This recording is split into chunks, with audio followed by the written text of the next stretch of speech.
Sorry, there was some confusion about the time we were supposed to do this today, so hope everybody made it that was supposed to. Anyway, I see some Elviras out there. All right, this one on too? Yes, it is. We're good, right? Everyone can hear me now again? Cool. All right, so welcome to Niagara Falls. Have you settled in? I love it. I went on a helicopter ride over the falls, and that was awesome. That was really beautiful. Been great here. I've got lots of fans. Can you guys hear me okay?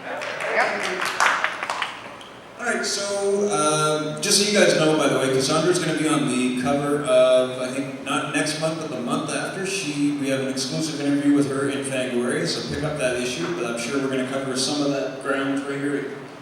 Right off the bat, one thing I found when I was talking to you is that you don't just walk the walk, you talk the talk. You grew up loving the movies that you've introduced over the years, is that right? I did, absolutely. It wasn't a mistake that I got into this gig. I mean, it was a lucky break that I heard about hosting these horror movies in LA, but I grew up worshiping the old Roger Corman films, you know, the Vincent Price films, the Hammer films when I was a kid. And also, I was the only geek in my entire school building little Aurora model kits of Frankenstein and Dracula, which was a really weird thing for a girl to be doing back then. It was like, other people stayed away from me. But yeah, I've been into horror movies and that whole genre since I was a kid. And also, the thing I forgot, my mother owned a costume shop. I ran a costume shop in Colorado Springs, Colorado, Peterson's Partyland. And I grew up in the costume world. I was dressing up in a costume all inappropriate times of the year. I didn't have to wait for Halloween. I dressed up and went to school in costumes. And another reason that the children stayed away from me. So anyway, I was kind of tailor-made for this gig, I think. Well, and if I remember correctly, you kind of fell into it, right? This wasn't a gig that you weren't set as a kid to come out and host horror movies, am I right?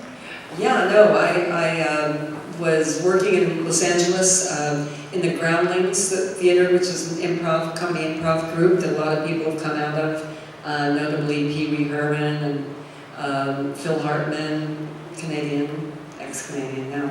But 1,000,001 people, half of the cast of Saturday Night Live, you guys probably know, came from the Groundlings. Will Ferrell now and Mary McCarthy, both Groundlings.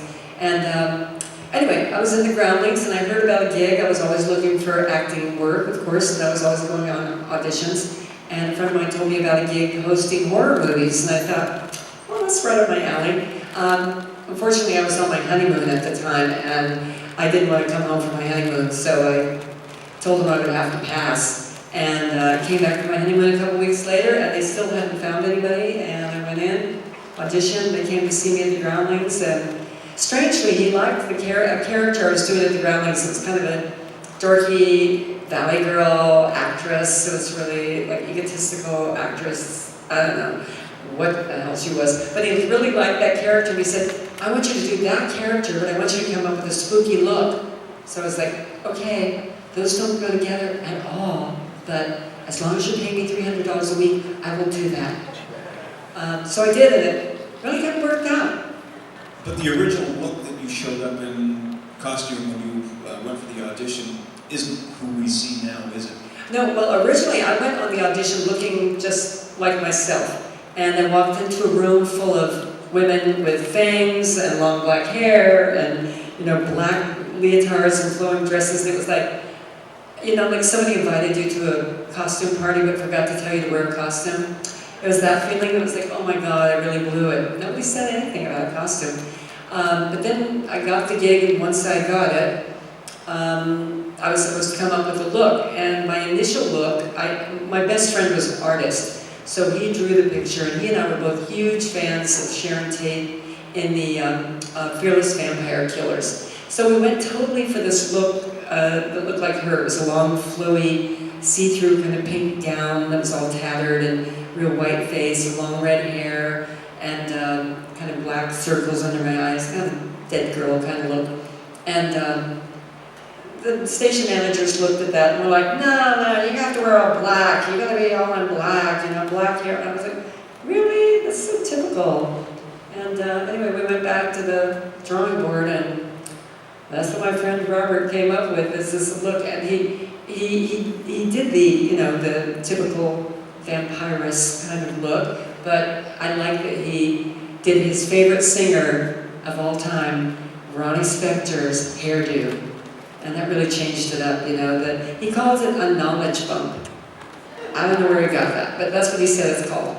So the hair, and also he did the makeup from a kabuki theater makeup book that he had. So that's changed it up a little. And then the black dress he just made as low cut and sexy as humanly possible that you can get away with on TV.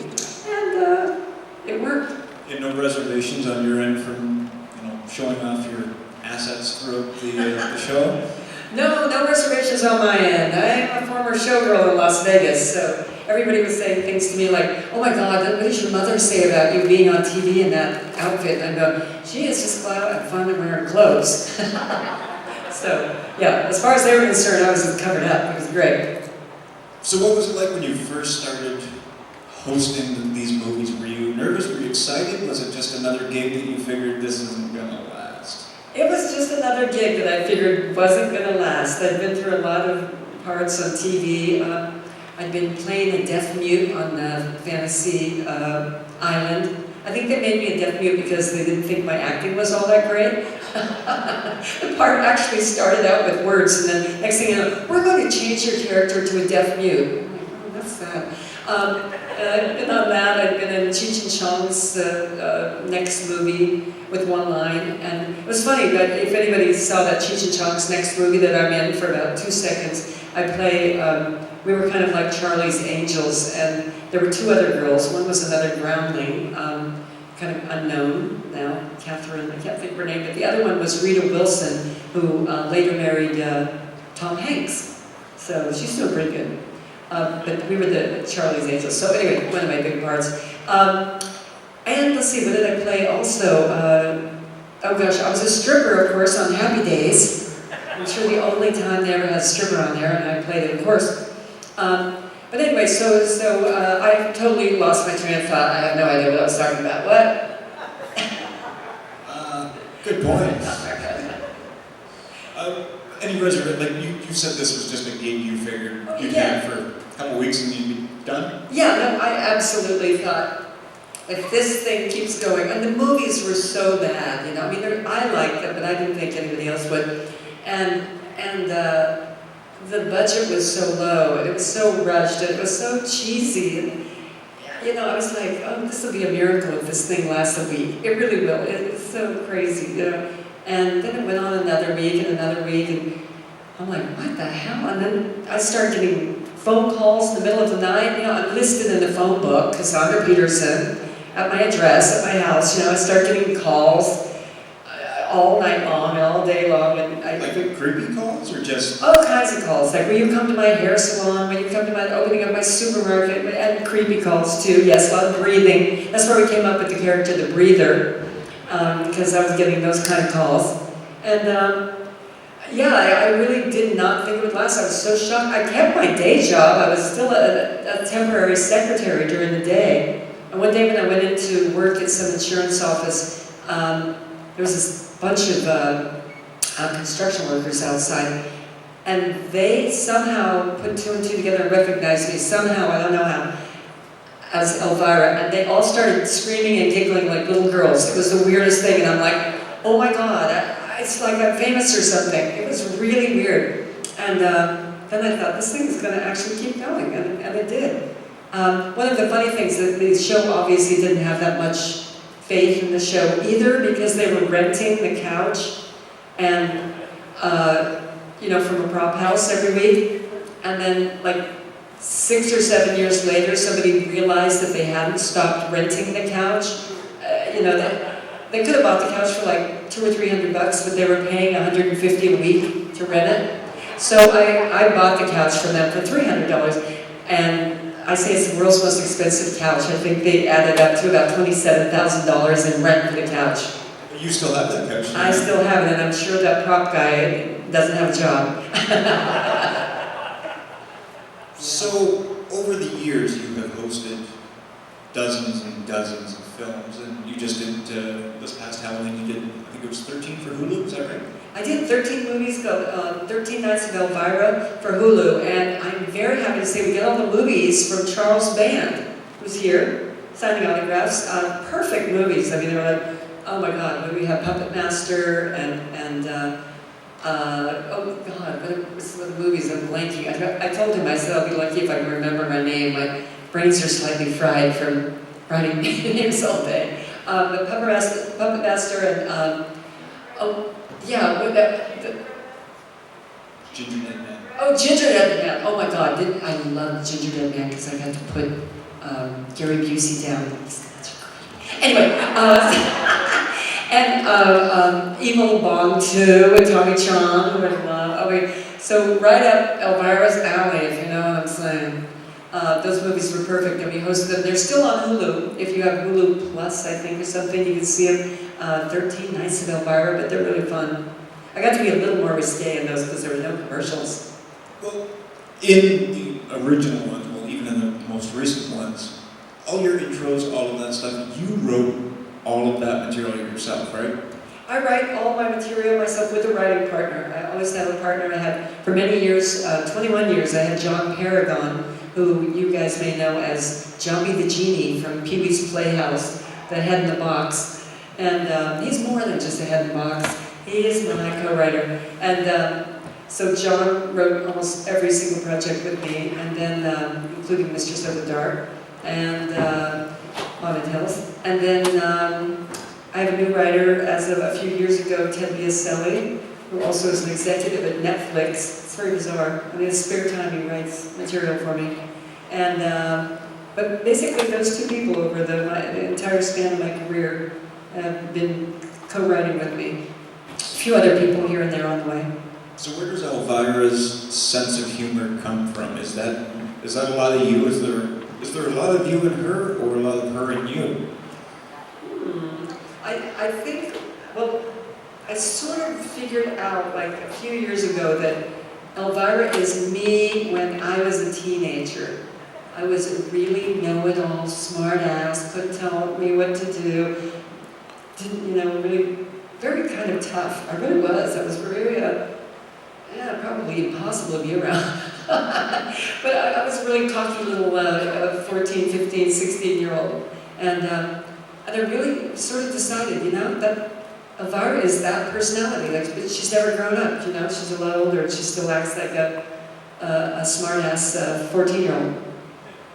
If that's the case, because I've got teens and I know they're not enjoyable.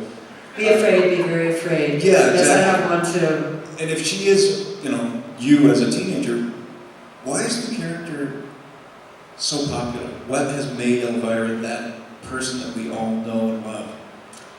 I don't know, I get for a lot of fans who come up to me at these conventions, I love it because I really get insight into why people do love the character. And so often it's people who, boys and mostly girls, but a lot of boys too, who grew up feeling bullied and feeling like they were a misfit and like they, just didn't fit in anywhere. And they will tell me so many times that, and it's so weird to hear, and it makes me so happy. It's the best part about doing this job. They'll tell me that I was their idol and I gave them the strength and courage to be who they were, to be different, and it was okay. So that makes me, let me tell you, if there's one thing I did my whole life, if I could make a few people feel like they fit in when they were a kid, because boy, I didn't feel like I fit in when I was a kid. I didn't feel like I fit in anywhere. I didn't even fit in that dress. Oh, line from my movie star. It just popped out. And anyway, so many people tell me that, and that's so flattering, it's so nice. And girls also say, part that it's okay to be sexy, it's sort of flaunt yourself, but not be a bimbo, still be yourself and not, a lot of times you're either really sexy and you're sort of like getting pushed around by guys and being a dork, or you're really strong and tough and you look like Hillary Clinton or something, you know? I mean, not that I don't love Hillary Clinton, but I mean, it's a sexy and sort of savvy and smart don't usually go together. So I think it gives girls a chance to be who they are, not to kowtow to guys, sorry guys, but be who they are, look sexy, and have an attitude. It's good. One of the things you and I discussed when we did the interview was you kind of led the way. We now have Women in Horror Month, much more appreciation for female horror directors, female horror stars. You kind of broke the ground for them, wouldn't you say? Or is that saying too much? I mean, thank you. I appreciate that. That's flattering. I think I did a little bit. Kind of early on, there wasn't really much of that going on. I mean, one of the weirdest things was I showed up at Comic Con in San Diego so far back in the day that I was like the only girl there, and I'm not kidding. Maybe there was a couple crawling around in there, I don't know, but Comic Con in San Diego, which as you know is the largest the largest Comic Con in the world, I would say, the biggest attendance and everything, still to this day, was in a basement of a motel, and it was really comics and only comics. And I happened to have a comic book series at that time. I had a Marvel comic book and a DC comic book. And so it was just very, very weird and unusual for a girl to even be there and be, signing autographs. They weren't even walking around getting autographs, So women really weren't involved that much in the whole pop culture, comic, horror thing in the beginning. It was mainly guys, and I've seen it kind of blossom over the years, and I hope that I was instrumental in getting females into the genre more and more accepted, and they accepting horror. And the girls aren't all the victims anymore. They used to just be, I mean, if you look at the old 50s horror movies, all the women are just the victims. They're just there being fodder for the monster to kill, Now it's so much different. I'm so happy to say, kind of equality in horror films. So I hope I was instrumental in that. Yeah, I've been around a long time, and got to be instrumental in something.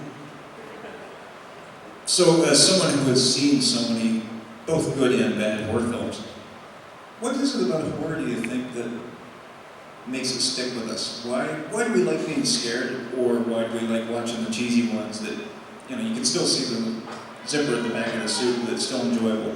What is it about horror that gives it that impact? I mean, my theory is that the cheesy ones and the horror, really scary ones, are very, very different things. I mean, the cheesy ones are kind of for comedy value, for camp value, for somebody set out to make a serious movie and it turned into a big piece of crap, and you can laugh at that, doesn't happen as often as these days as it did back then. But there was an innocence about it that was so kind of refreshing. I watch those movies and they're like comfort food to me. And it's just so, oh my God, it was an earlier time and America was so different and so naive, and it's just a nice, feeling. The horror movies, I honestly think is a chemical rush. I think it has to do with adrenaline.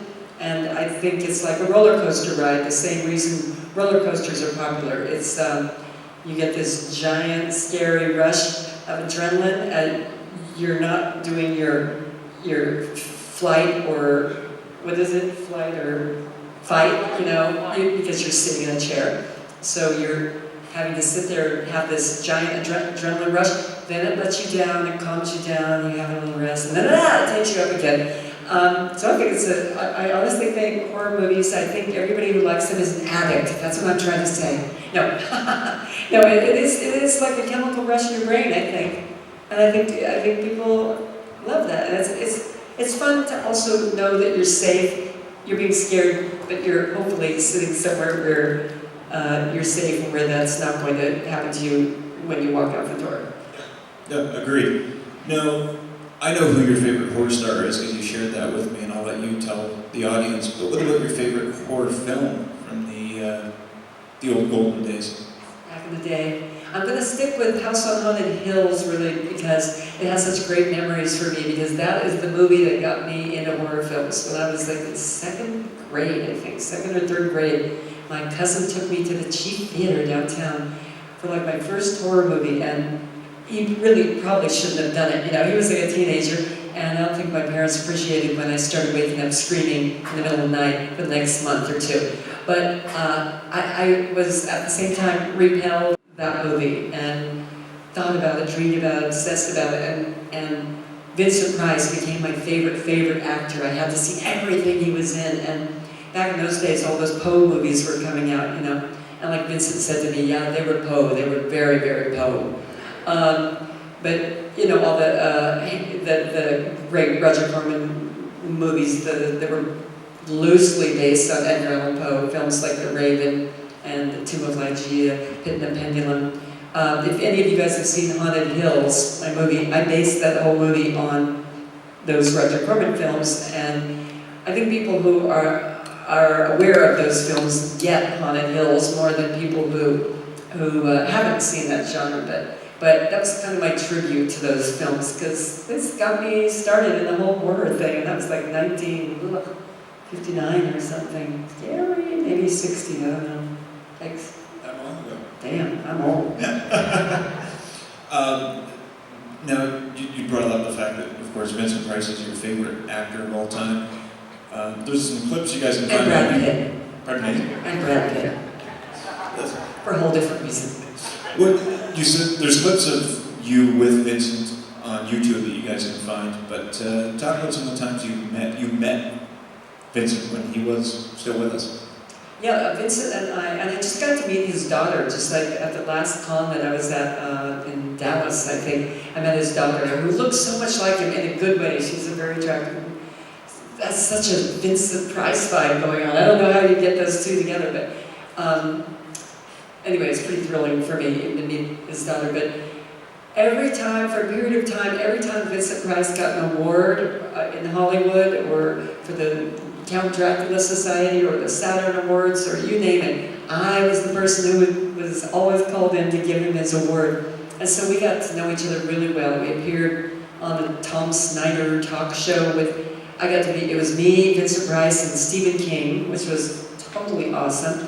We were on the Tonight Show 2 or 3 times together, and Vincent came on my TV show, Movie Macabre, along with John Aston, which was like, I thought I was dreaming. I was losing it, because my favorite television show was The Addams Family. So to actually be there with Vincent Price and John Aston was like, oh my God, I dreamed, I died, I went to hell. So that was pretty thrilling, but I really got to know Vincent quite well, saw him so many times and hung out with him. He taught me how to cook fish in my dishwasher. It's awesome. And anyway, Say that again. You know, Vincent was an amazing cook, you know, and wrote cookbooks. He also gave me one of his cookbooks that he did, with this big, giant, bronze color book. And he taught me how to make dishwasher fish, which you wrap a piece of fish in aluminum foil, and then you put it in your dishwasher with the dirty dishes, and then when it comes out, it's cooked. So anyway, that was great. That wasn't. It was great. It was perfect. You put some herbs and salt and pepper, and you make sure the aluminum foil is closed very tightly. But anyway, I got to know him. He was one of the funniest people I ever met. I told him every time I saw him, you missed your calling, you should have been a comedian. He was hilarious. And his wife, Coral Brown, was an actress, as you may know, an English actress. And she was tough. She was a tough cookie. She always scared me. I mean, I'd come walking over to Vincent, she'd be there kind of glaring at me, and hi, Vincent. It was just weird, but she got to be very friendly with me after she figured I wasn't trying to pick him up, I guess, or something. I don't know what she thought, but they're just wonderful, wonderful couple, and he was just such a great guy. Miss him. Any other, as Elvira, any other of those oh my God moments when you got to meet someone that you looked up to over the years? I had a lot of those moments. It was always pretty awesome. I'd be sitting in a restaurant like one time, and I did a tap on my shoulder. It was Richard Dreyfuss, who back then was really big as Jaws was out. And he was like, oh, I'm such a big fan. And I'm just thinking, these people are fans of me. It is so bizarre. And Michael Jackson, one time, I was backstage at the Grammys, and Michael Jackson was like, oh, Elvira, I just love you so much. I should have had you in Thriller. And I'm like, oh, God, you should have. And anyway, I mean, people like that, meeting them and having them say they're a fan of yours was like, what? I don't get it. It was cool though. Totally awesome. You mentioned Haunted Hills, and another one of your films, of course, was Mistress of the Dark, which I think a lot of people here would probably have seen, I hope. Any great recollections of making that, or just odd stories in regards to the production? Yeah, Mistress of the Dark was one of the most fun experience I ever had without sleeping. It was great. It was, from writing it was the best experience I ever had with John Paragon and Sam Egan, who's another writer who came on board for that. And we had the most fun coming up with those jokes and stuff. We were just cracking each other. We were eating pizza and making jokes all day, every day for months. And so coming up with that was great. And then shooting it was incredibly fun. I mean, it was fun, and there were moments. We had a lot of fights with the production company about we wanted this scene and they didn't want it. And there was a lot going on. We didn't have the teenagers in the movie initially, and a big fight over putting them in. They go, well, teenagers aren't going to go see the movie if there's no teenagers in it. And we were going, hello, aliens? I mean, stuff like that, you know. But anyway, it was a great, great experience, and there were some really fun and bizarre moments. One of them being that they wouldn't let me shoot the Las Vegas scene. We had run out of money. There was no budget for the whole Las Vegas scene. And I go, so we're just going to end the movie with me sitting on the porch going, oh, bummer, dude, I didn't get to go to Las Vegas. I mean, it was insane. I laid in the executive producer's office blocking his door for like about a day and said I wasn't going to move until I talked to him and like begged him to put that scene back in. And he finally did, and the day we get to shoot it, and I'm doing my whole big dance number and the tassel twirling, of course, which, by the way, I learned when I was 14. I knew it would come in handy. And I had the flu, serious flu, and I had like about 104 fever. I didn't know where I was, and I had to do that number. That was our one day to shoot. It did not matter if I was dying.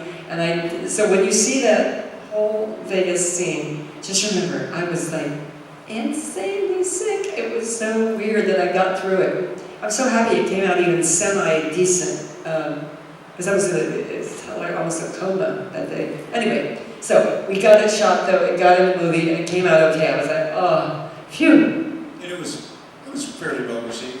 It certainly hasn't got Well, the following, right? It had, I mean, this is like sour grapes, but the movie was slated to be released in 3,200 theaters on opening day. We had a big, big party in Hollywood at the Groman's Chinese Theater, another big, big party at Tavern on the Green in New York City.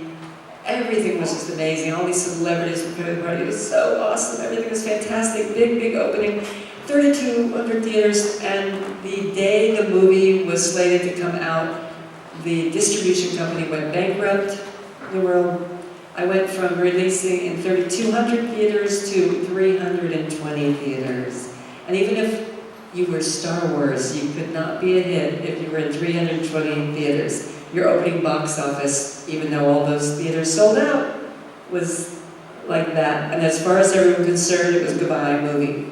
That was it. So big, big disappointment after working on that movie for almost 4 years. And luckily, over the years, it has built up a cult status. I mean, that's how it happened. Nothing happened box office-wise. That's why I never got another movie. Because unless you have a big box office, opening weekend, nobody wants to see you. That's it. And anyway, I'm glad I made it. I still love the movie. It has so many fans. I'm still very proud of it. It has, over the years, built up into kind of a big pop culture thing. I'm still PO'd at Siskel and Ebert, though. They said I was a terrible actress, and I'm like, what? I was Elvira. I wasn't even acting. It's so weird. And what about nowadays? What are you doing? I know backstage we talked a little about some of your projects coming up. What are you working on now?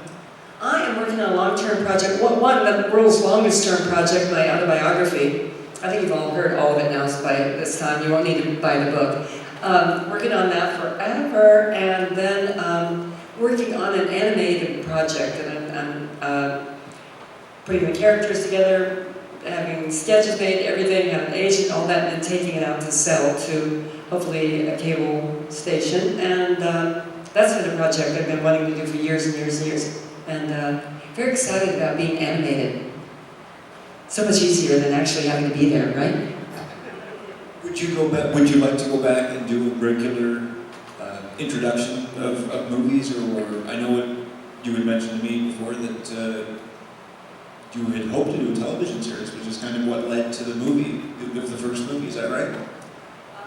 Yeah, I did a TV series. It wasn't a series; it was one. It was a pilot called The Elvira Show, appropriately enough, for CBS, and. That's another really sour grapes kind of story. I hate to have these stories, but these things happened that were so sort of bizarre. Did this pilot for CBS. The president was Jeff Zagansky. He loved it. It was his pet project. The show went fantastic. Catherine Hellman was playing my aunt. Everything was fantastic. They did not have to sweeten the show, which I don't know if you know, but when you do a television show, they have canned laughter in it. And they didn't have to use canned laughter because the laughter was so big in the audience that they didn't have to sweeten it. And they were telling me, this is the first time this ever happened. It was just great. Everybody was on a super high. We knew it was going to go. It was going to be fantastic. And the day that they chose all the pilots for the lineup for the fall season, Jeff Zagansky, the president, got sick, went to the hospital, and they flew in a guy from New York named David Stringer, who was the head of sports for CBS. He was the guy choosing the lineup for fall, and he saw me and goes, "Who's that? Never heard of her." Ugh. And that was the end of that show. Bummer. So always some things happen, and you go, damn, things would have been so different if, that hadn't happened. But anyway, I'm proud of that show. It was a fun show. If you kind of look online, you look up the Elvira show, you can actually watch that pilot. I don't know how it got online, but it's there, and it's pretty funny. So here we are, more than 30 years since you started as Elvira. Can you believe you're still sitting here talking about the character? You're still doing the character. I mean, she's still as popular, if not more popular today than she was when you started. Is it hard to wrap your mind around that sometimes? It's hard for me to wrap my mind around it all the time. It's a trip. I can't believe it's lasted this long. It's pretty almost impossible in Hollywood for a character or a person to really endure, that long. So I never know what it's about. I have a sneaking suspicion it's about Halloween has a little something to do with it, because every year I'm back, and every year, Halloween comes around, everybody starts calling me to do this and that TV show, this and that appearance, and suddenly I'm back again. It's a little bit like Santa Claus, he's been around for quite a long time, and every year he's got a permanent gig, And it's kind of what happened with me. So I really think Halloween, of course, is a big part of it. So I'm very fortunate that that happens. So if you're an actor and you want to really hang in there, you hold yourself to a holiday, and you're set, you're gold. So I know we've only got a few more minutes left. I think a natural question. Oh, we have questions from the floor?